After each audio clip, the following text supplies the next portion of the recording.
तो hello student, आज की इस वीडियो में आपका स्वागत है। तो चलिए आज हम स्टार्ट करने वाले हैं। यहाँ पे आप देख सकते हो जैसे यहाँ पे आपको हिस्ट्री सब्जेक्ट का है ये, जो कि इतिहास विषय का है। इसमें मैंने यहाँ पे आपको टोटल यहाँ पे लगभग आप 20 ऑब्जेक्टिव देने वाला हूँ, जो कि आपको बहुत ही इंपॉर्टेंट टॉपिक है स्टूडेंट, जो कि आपका एग्ज़ाम भी यहाँ पे आपको बहुत ही आपको नज़दीका गया है, जो कि आप 2022 में एग्ज़ाम देने वाला मैट्रिक बोर्ड का, उसका ये ऑब्जेक्टिव है इतिहास सब्जेक्ट का। तो चलिए, अभी तक हमारे चैनल को सब्सक्राइब नहीं किया हो, प्लीज़ चैनल को सब्सक्राइब करें और वीडियो को लाइक करें। तो चलिए हम स्टार्ट करते हैं ऑब्जेक्टिव, जो कि आपको बिहार बोर्ड से रिलेटेड आपको बहुत ही इंपॉर्टेंट टॉपिक है स्टूडेंट, और प्रत्येक दिन आपको इस चैनल पर आपको मिलता है। यहाँ से आप आके देख सकते हो ऑब्जेक्टिव, जो कि इतिहास विषय का है। यहाँ पे जो पहला ऑब्जेक्टिव है, तो चलिए, गौरीवाल्डी पेशव से क्या था। गौरीवाल्डी जो था वो पेशव से क्या था। तो इसका आपको यहाँ पे ऑप्शन, आपको 4 ऑप्शन दिया है। आपको देखिए, यहाँ पे पहला ऑप्शन है कि सिपाही था, किसान था, जमींदार था या नाविक था। तो गौरीवाल्डी जो था वो पेशे से, यानी कि पेशे उसके धंधा क्या करता था, वो नाविक का काम करता था। यानी कि आपको नदी में जो नाव चलाते हैं उसे ही नाविक बोला जाता है, समझिए।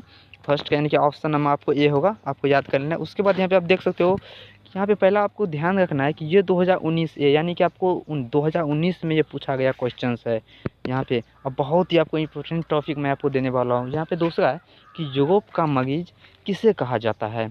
यूरोप का जो मरीज है वो किसे कहा जाता है, रूस को, जर्मनी को, तुर्की को या यूनान को।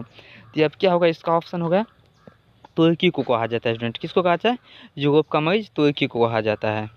तो यहाँ पे आपको 2 नंबर का जो ऑप्शन हो जाएगा, क्या हो जाएगा, ऑप्शन नंबर आपको सी हो जाएगा। राइट आंसर आपको सी हो जाएगा। उसके बाद यहाँ पे चलिए हम चलते हैं नेक्स्ट क्वेश्चन पे। अगला क्वेश्चन हमारे पास आ गया है कि यूरोप, यहाँ पे देख सकते हो कि यंग यूरोप की स्थापना किसने की। ये भी 2019 से आपको पूछे गए क्वेश्चन है बोर्ड में, इस बार भी आएगा। बहुत इंपॉर्टेंट टॉपिक है कि यूरोप की स्थापना किसने की थी। तो ऑप्शन में काबो ने, मेजिनी ने, बिस्मार्क ने और यहाँ पे गरीवाल्डी ने। तो यूरोप की जो स्थापना की थी वो मेजिनी ने की थी। किसने की थी, मेजिनी ने की थी, आपको याद रखना है।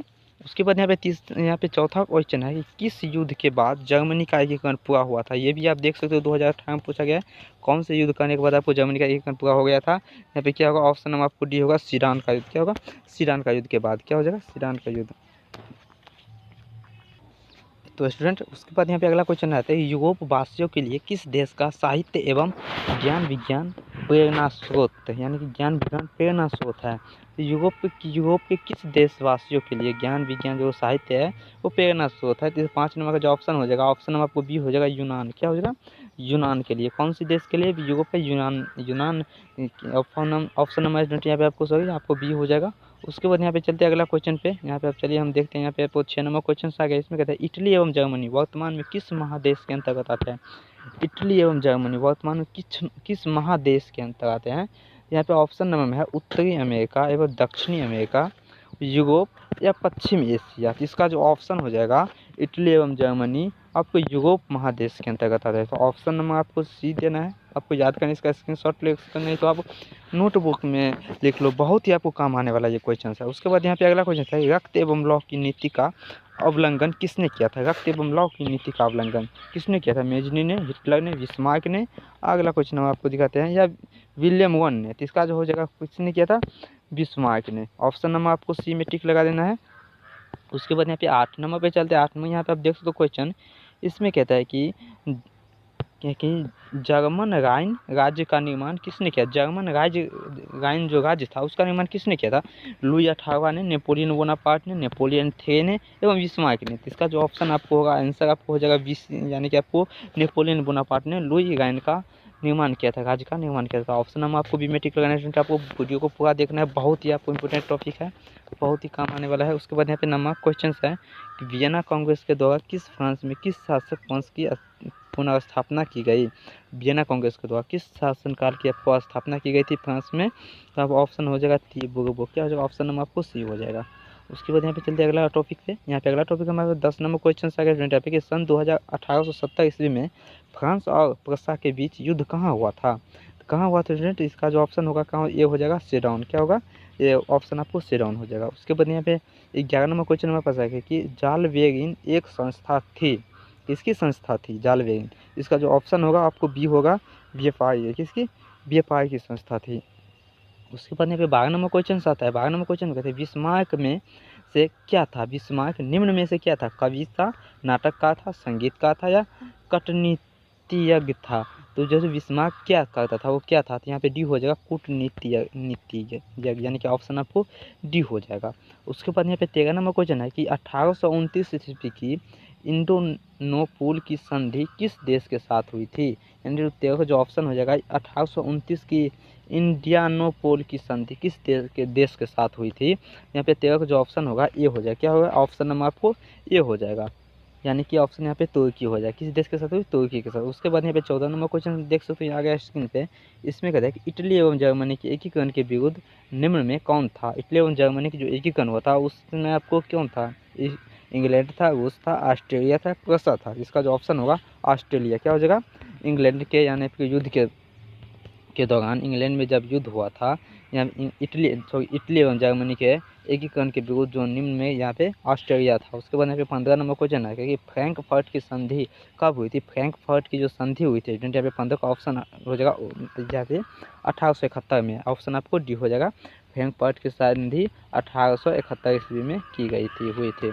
उसके बाद यहाँ पे अगला टॉपिक चलते हैं 16 नंबर टॉपिक पे कि वासियों के लिए किस देश का साहित्य एवं ज्ञान विज्ञान प्रेरणा स्रोत है। यूरोप देशवासियों के लिए किस देश का है। यहाँ पे ये क्वेश्चन शायद रिपीट हो गया, ये आपको इसका जो ऑप्शन किस देश के लिए, यूनान के लिए। उसके बाद यहाँ पे है 17 नंबर में कि मेजनी का संबंध किस संगठन थे था, किस संगठन के साथ था मेजनी का संबंध।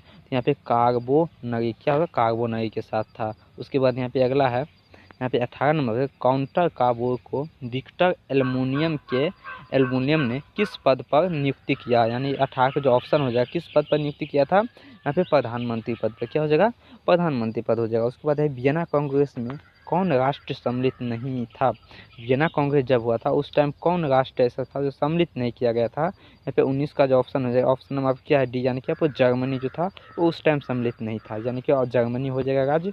उसके बाद यहाँ पे आप देख सकते हो हमारे पास जो लास्ट क्वेश्चन आ गया इस वीडियो की, वियना कांग्रेस के पवित्र संघ की योजना किसने प्रस्तुत की। यानी इसका जो ऑप्शन हो, ऑप्शन दिया गया है ए रूस ने, बी ब्रिटेन ने, सी नंबर में आपको फ्रांस ने, और डी ऑस्ट्रेलिया ने। इसका जो ऑप्शन राइट आंसर होगा क्या हो जाएगा, ये हो जाएगा रूस ने। क्या होगा, ये रूस हो जाएगा। तो स्टूडेंट यहाँ पे मैंने आपको स्टार्ट करने वाला हूँ कि इटली, यानी कि आपको यह पहला क्वेश्चन है कि यंग इटली की स्थापक कौन था। यंग इटली के जो स्थापक था वो कौन था। तो यहाँ पे आप फर्स्ट का ऑप्शन यानी पे किस नंबर का ऑप्शन आपको सी हो जाएगा, मेजनी ने। स्टूडेंट यहाँ पे आपको मेजनी था। स्टूडेंट आज की इस वीडियो में मैंने आपको पिछले वीडियो में 20 तक ऑब्जेक्टिव आपको बता दिए थे, और आज की क्लास में मैंने आपको टोटल यहाँ पे 20 से जो ऊपर ऑब्जेक्टिव है, यानी कि इसमें भी लगभग आपको 20 ऑब्जेक्टिव बताने वाला हूँ, जो कि आपको बिहार बोर्ड 10वीं का इस 2022 के एग्जाम से रिलेटेड क्वेश्चन है। बहुत इंपॉर्टेंट टॉपिक है, यहाँ पे आपको 100% आपको बिहार बोर्ड से एनसीईआरटी से मिलना जुला क्वेश्चन है। उसके बाद यहाँ पे अगला क्वेश्चन है 22 नंबर क्वेश्चन पे कि नव गोल्फ आंदोलन कब कहाँ हुआ था। नव गोल्फ आंदोलन जो हुआ था कहाँ हुआ था। तो 22 का जो ऑप्शन हो जाएगा ये हो जाएगा इटली में। कहाँ हुआ था, इटली में। उसके बाद यहाँ पे 23 नंबर क्वेश्चन था कि चार्टिस्ट आंदोलन कहाँ संपन्न हुआ। कहाँ संपन्न हुआ था स्टूडेंट यहाँ पे चार्टिस्ट आंदोलन। यहाँ पे आपको ऑप्शन है ऑस्ट्रेलिया, इटली, जर्मनी एवं इंग्लैंड। तो आपको ऑप्शन देना है, यानी कि आंसर आपको बिहार बोर्ड में आएगा इसी प्रकार से रहेगा। इसका आपको आंसर इंग्लैंड देना है। कहाँ देना है, इंग्लैंड देना है। उसके बाद यहाँ पे जालवे गायन की स्थापना किस राज्य ने की। जालवे गायन की जो स्थापना की थी वो किस राज्य ने की थी। यहाँ पे 24 नंबर क्वेश्चन आ गया है, किसने राज्य की थी। तो यहाँ पे प्रूसिया ने, किसने की थी, प्रूसिया ने की थी। उसके बाद हंगरी की भाषा क्या थी। हंगरी जो था उसका क्या भाषा थी। तो आपको 4 ऑप्शन इसी प्रकार से आपको बोर्ड में पूछा जाएगा। इसका उत्तर देना है कि मैग्यार, क्या हो, मैग्यार हो जाएगा। ऑप्शन आपको बी में जो दिख रहा है आंसर। उसके बाद यहाँ पे चलते 26 नंबर क्वेश्चन पे आ गया हमारे पास। इसमें कहता है कि मारियान किस देश के राष्ट्रवाद के प्रतीक थी। मारियान जो था किस देश के राष्ट्रवाद के प्रतीक थी। यहाँ पे 26 का जो ऑप्शन ये हो जाएगा फ्रांस के, किसके साथ, फ्रांस देश के साथ थी। उसके बाद यहाँ पे चलते हैं 27 नंबर क्वेश्चन पे कि यूरोपीय सभ्यता का पालन किसने कहा था। यूरोपीय जो सभ्यता इसका पालना किसने कहा था। यहाँ पे आपको इटली ने, फ्रांस ने, हंगरी ने, यूनान ने। इसका जो ऑप्शन हो जाएगा यूनान हो जाएगा, यानी कि ऑप्शन आपको आंसर आपको डी देना है। उसके बाद यहाँ पे चलते हैं 28 नंबर क्वेश्चन पे, एक्ट ऑफ यूनियन किस वर्ष पारित हुआ था। एक्ट ऑफ यूनियन जो किस वर्ष पारित हुआ था स्टूडेंट यहाँ पे, कि आपको ऑप्शन आपको ए देना है। 1688 ईस्वी में। कब हुआ था, 1688 ईस्वी में। उसके बाद यहाँ पे चलते हैं अगला क्वेश्चन पे, नेपोलियन साहित्य किस वर्ष लागू की गई। नेपोलियन साहित्य था किस वर्ष लागू की थी। यहाँ पे इसका जो ऑप्शन हो जाएगा, यहाँ पे ऑप्शन दिया है कि 1789, 1791, 1801 या 1804। तो इसका ऑप्शन हो जाएगा 1804 में आपको पारित किया गया था। उसके बाद है कार्बोनरी की स्थापना किस वर्ष की गई थी। कार्बोनरी की स्थापना जो की गई थी वो कब की गई थी? 1810 ईस्वी में। आपको ऑप्शन आपको ये सही हो जाएगा। उसके बाद यहाँ पे अगला है कि जर्मनी के एकीकरण के लिए बिस्मार्क ने कितने युद्ध किए? बिस्मार्क ने कितने युद्ध किए थे? इसका आपको युद्ध यानी कि आपको 3 युद्ध किए थे। उसके बाद यहाँ पे चौथा है कि यूनान के स्वतंत्रता संग्राम में किसकी पराजय हुई थी, यानी किसकी हार हो गई थी? तो यहाँ पे 32 का जो ऑप्शन हो जाएगा आपको बी हो जाएगा, अभी तुर्की की हार हो गई थी। उसके बाद यहाँ पे चलते हैं 33 नंबर क्वेश्चन पे कि 1789 की फ्रांसीसी क्रांति के समय वहाँ किस राजवंश का शासन था? किस राजवंश का शासन था? तो बोर्बो वंश का। ऑप्शन आपको सी देना है। उसके बाद यहाँ पे चलते हैं 4 नंबर क्वेश्चन 34 नंबर क्वेश्चन पे प्रसा का शासक कौन था? प्रसा का जो शासक था वो कौन सा? Napoleon Bonaparte, Napoleon III, Victor एल्मोनियम या विलियम प्रथम? यानी विलियम प्रथम था। इसका ऑप्शन आपको डी हो जाएगा। उसके बाद यहाँ चलते हैं 35 नंबर पे कि मेटनिक कौन था? मेटनिक जो था वो कौन था? यहाँ पे ऑप्शन आपको ये हो जाएगा ऑस्ट्रिया का चांसलर। क्या था? ऑस्ट्रिया का चांसलर था। उसके बाद 36 है सेडान के युद्ध में किसकी पराजय हुई थी? तो सेडान का जो युद्ध हुआ था उसमें ऑस्ट्रिया की पराजय हो गई थी। और रक्त और लौ की नीति किसने अपनाई थी? तो रक्त लौ की जो नीति अपनाई थी वो बिस्मार्क ने अपनाई थी। उसके बाद यहाँ पे चलते अगला क्वेश्चन पे 38 नंबर क्वेश्चन पे कि लाल कुर्ती की टुकड़ी का गठन किसने किया था? लाल कुर्ती की टुकड़ी का गठन यानी कि आपको किसने किया था? लगभग गौरीवाल्डी ने किया था। स्टूडेंट आज की इस क्लास में मैंने आपको ये चैप्टर का यानी कि आपको ख़त्म कर दिया। उसके बाद कल से आपको ये हम दूसरा चैप्टर में पढ़ाने वाले हैं। तो वीडियो पे अभी तक बने रहने के लिए धन्यवाद। चलिए मिलते हैं अगले वीडियो में, तब तक के लिए जय हिंद, वंदे मातरम। चैनल को सब्सक्राइब नहीं किया प्लीज़ चैनल को सब्सक्राइब कर ले।